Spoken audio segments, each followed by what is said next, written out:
Mereka melaporkan Jokowi bukan menuntut keadilan tapi kebencian yang mengarah makar. Penulis, Abu Daeng Al-Makassari. Tukang lapor, seperti kompor yang sudah karatan, tak berguna dan hendak dibuang saja. Jokowi dilaporkan. Jelas bedalah dengan kasus Rizik. Jokowi dicintai rakyatnya, sedangkan Rizik dibenci rakyat. Maka karena itulah, ormas bentukan Rizik pun dibubarkan. Ini karena keinginan rakyat, bukan rakyat kadrun ya.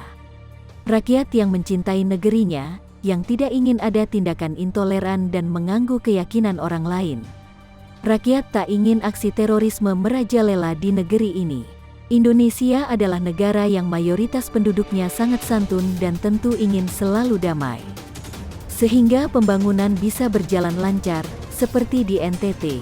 Rakyat di NTT sangat mencintai Jokowi. Presiden benar-benar hadir di tengah mereka, setelah sekian lama atau periode sebelumnya di masa kekuasaan si tukang mangkrak itu, yang sibuk membuat album dan sibuk berpolemik dengan kasus-kasus korupsi yang super duper liciknya, kini rakyat benar-benar merasakan kerinduan itu. Pemimpin mereka hadir di hadapan mereka, maka wajar kalau begitu sangat antusias. Jika pembaca menelisik lebih dalam atau menganalisis lebih cermat para pelapor itu, jelas saja semua itu didasarkan atas kebencian. Iya, mereka tak bisa move on, mereka tetap memelihara kebenciannya. Kebencian yang akan membakar jiwanya, sehingga tempatnya sejajar dengan para setan atau iblis terkutuk. Bukankah cerita iblis dilemparkan ke neraka karena kebenciannya pada makhluk manusia? Ah, kadrun mana mau percaya itu? Iblis sudah mengalah kepada kadrun. Soalnya kadrun lebih iblis dari iblis. Bagaimana tidak, seorang presiden yang sudah bekerja dengan baik, membangun berbagai proyek demi rakyat seperti yang ada di NTT, tapi para pelapor itu tak melihatnya itu adalah kerja yang bermanfaat, namun para pelapor itu justru mencari celah yang dianggap bisa menjatuhkan Jokowi. Mereka bukan menuntut keadilan, tapi memang ingin menjatuhkan. Jelas saja mereka itu ingin balas dendam, tetapi mengatasnamakan keadilan. Laporan itu tidak bisa dibiarkan. Rakyat bisa pasang badan menghadapi para begundal itu, tukang lapor yang kurang kerjaan dan hanya menjadi benalu di negeri ini. Demokrasi yang mereka pahami adalah untuk menjatuhkan orang-orang yang tidak disukainya, yaitu orang-orang yang tidak akan memenuhi keinginannya, keinginan berkuasa yang tak pernah cukup. Sesungguhnya mereka tak paham demokrasi, hanya paham bagaimana menekan lawan politiknya. Ahok adalah contoh lawan politik mereka yang akhirnya agama hanya dijadikan alat agar Ahok bisa dijatuhkan dari kursi gubernur. Jelas sekali kekadalan mereka. Keadilan yang mereka pahami adalah memuaskan dan memuluskan rasa bencinya kepada Jokowi. Mereka akan bilang adil kalau Jokowi dijatuhkan. Mereka menutup mata bahwa Jokowi sebagai presiden adalah dukungan rakyat. Maka mau menjatuhkan Jokowi, maka mereka harus berhadapan dengan rakyat. Masa para kadal itu hanya segelintir, karena kurang kerjaan saja mereka bisa kumpul dan berdemo, tidak seberapa, mereka seperti duri-duri kecil yang memang harus disingkirkan. Para pelapor itu tak akan pernah bahagia. Selalu menunggu momen dan mencari celah kesalahan Jokowi. Pelaporan mereka jelas membahayakan Presiden Joko Widodo. Jangankan melapor untuk menjatuhkan Jokowi, tindakan makar saja mereka siap melakukannya, seperti pada aksi 411 itu. Untung saja TNI dan aparat kepolisian sigap sehingga niat bulus mereka tidak tercapai, malah tercerai berai pusing sendiri. Rizik bukan presiden, hanya kriminal yang berbaju agama, yang para pengikutnya mengulamakan kriminal. Kasus Rizik sangat banyak, nyata adanya, mengundang dan mengumpulkan masanya, sedangkan Jokowi bukanlah kriminal seperti Rizik, levelnya sangat jauh berbeda. Maka para pembela Rizik yang melaporkan Presiden Jokowi, bisa jadi mereka juga para bandit yang mau balas dendam karena jagoannya lagi diproses hukum. Mereka melaporkan Jokowi bukan karena menuntut keadilan tapi memang karena kebenciannya yang sudah sangat mengakar. Selain benci, memang sudah lama bermaksud ingin melakukan makar, maka dengan begitu, pelaporan itu adalah upaya menyerang dengan menggunakan alat negara. Serangan mereka kepada presiden itu berarti serangan kepada rakyat. Laporan mereka itu tidak akan memperbaiki negara, tidak akan membuat rakyat langsung jadi hebat bisa bersaing dengan orang-orang di luar negeri. Laporan mereka itu tidak akan meningkatkan devisa negara. Laporan mereka tidak akan menyuburkan tanaman dan atau padi-padian sehingga rakyat memiliki pasokan beras sepanjang tahun. Laporan mereka tidak akan membuat rupiah menguat terhadap dolar. Dan pastinya laporan mereka itu tidak akan memusnahkan COVID sehingga Indonesia bebas dari COVID. Laporan itu hanya sampah yang sangat menjijikkan. Selain menjijikkan, tentu saja adalah tindakan berbahaya. Tukang lapor, pikirannya yang kotor, nafsunya bisa jadi kendor. Ucapan duka Presiden Jokowi untuk musibah Sriwijaya Air, kaum oposisi dimohon tenang dulu.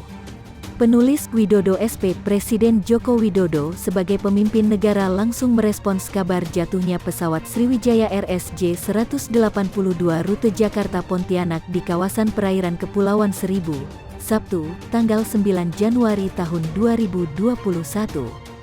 Beliau atas nama pemerintah dan seluruh masyarakat Indonesia menyampaikan duka cita yang mendalam atas musibah tersebut.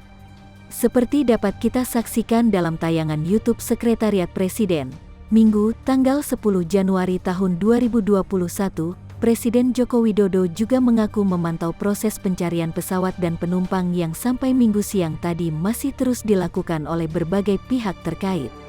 Seraya meminta Komite Nasional Keselamatan Transportasi, KNKT, untuk melakukan kajian penyelidikan atas peristiwa memilukan ini. Presiden Joko Widodo juga berkata, "Kita lakukan upaya yang terbaik untuk menemukan dan menyelamatkan korban dan kita doakan bersama. Kita berdoa bersama-sama agar para korban bisa ditemukan." Secara pribadi sebagai masyarakat awam, saya bersyukur bahwa Presiden Joko Widodo langsung memberi pernyataan yang tentunya sangat ingin didengar oleh masyarakat, terutama oleh keluarga para kru dan penumpang Sriwijaya Air SJ182. Instruksi Jokowi juga dapat menjadi sesuatu yang sedikit memberi harapan bagi keluarga, yang tentunya masih berharap bahwa keluarga mereka dapat ditemukan, bahkan kalau bisa dalam kondisi selamat. Daan bukannya hendak berburuk sangka loya, tetapi saya berharap agar semua pihak tidak berkomentar negatif terlebih dahulu dalam merespons pernyataan Presiden Joko Widodo terkait tragedi Sriwijaya Air SJ182 ini. Jika ada pihak yang membaca artikel ini, yang selama ini kerap berseberangan dengan Jokowi, mohon ditahan dahulu komentar miringnya sampai setidaknya 1 bulan ke depan. Termasuk jika hendak menyampaikan kritik, misalnya terkait penanganan transportasi penerbangan yang mungkin masih dianggap ada kekurangan di sana-sini. Boleh saja disampaikan, tetapi jangan ada kesan menyalahkan Jokowi, karena menangani urusan transportasi udara jauh dari kata mudah. Jadi, mohon kaum oposisi, siapapun itu, bisa menahan diri dan belajar tenang dulu untuk beberapa waktu ya. Terlebih jika dikaitkan dengan kecelakaan yang bisa disebabkan karena faktor alam, terlebih jika kita bicara soal suratan takdir, siapakah manusia yang dapat menahan atau membatalkan hal itu agar jangan sampai terjadi, bahkan seorang presiden sekalipun? Tidak ada. Jadi, meskipun pernyataan Presiden Jokowi yang saya beri tanda khusus di atas terlihat singkat, tetapi implementasinya di lapangan jauh dari kata simpel, bahkan terbilang cukup kompleks masalahnya.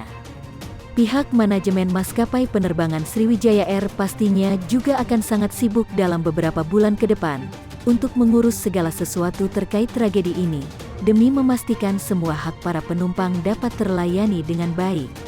Belum lagi mereka masih harus dihadapkan pada hasil investigasi yang masih menantikan hasil, mengenai penyebab terjadinya kecelakaan yang memilukan ini.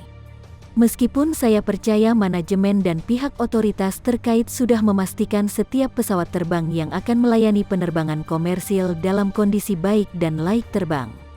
Asteris kembali ke Presiden Jokowi. Asteris sungguh tidak mudah menjadi seorang Jokowi, yang pada periode kedua pemerintahannya harus menghadapi kesulitan yang luar biasa terkait pandemi COVID-19 yang belum mereda, bahkan cenderung masih mengganas di seantero negeri. Sekarang ditambah dengan adanya tragedi Sriwijaya Air yang sungguh memilukan hati, dan pasti menambah beban pikiran beliau yang tentunya tak menyangka akan ada peristiwa memilukan pada hari ke-9 kalender 2021 ini. Belum lagi saat ini memasuki pekan kedua Januari, di mana biasanya menjadi puncak musim hujan sampai akhir Januari nanti. Masalah banjir dan tanah longsor biasa menyertai setiap kali puncak musim penghujan di negeri ini. Belum lagi dari wilayah Yogyakarta dan sekitarnya, kita mungkin sudah membaca berita tentang Gunung Merapi yang sedang menggeliat, siap memuntahkan isi perutnya kapan saja, tanpa ada yang bisa menduga waktunya. Belum meletus saja, sudah ada pekerjaan rumah yang harus dipikirkan oleh pemerintah daerah setempat, ketika sebagian warga di sekitar Merapi sudah diungsikan ke tempat yang aman. Sungguh tidak mudah periode kedua kepemimpinan Anda, Pak Jokowi. Saya hanya bisa memberi dukungan dari jauh, dengan sesekali menulis tentang Anda, dan memasukkan nama Anda dapat doa-doa yang kami, saya dan istri, naikkan menjelang tidur. Kiranya Tuhan memberkati, melindungi, dan menguatkan Pak Jokowi selalu. Jokowi, saya ucapkan duka cita mendalam atas musibah jatuhnya Sriwijaya RSJ 182. Presiden Joko Widodo menyampaikan duka cita mendalam atas jatuhnya pesawat Sriwijaya RSJ 182 rute Jakarta-Pontianak di kawasan perairan Kepulauan Seribu, Sabtu, tanggal 9 Januari tahun 2021.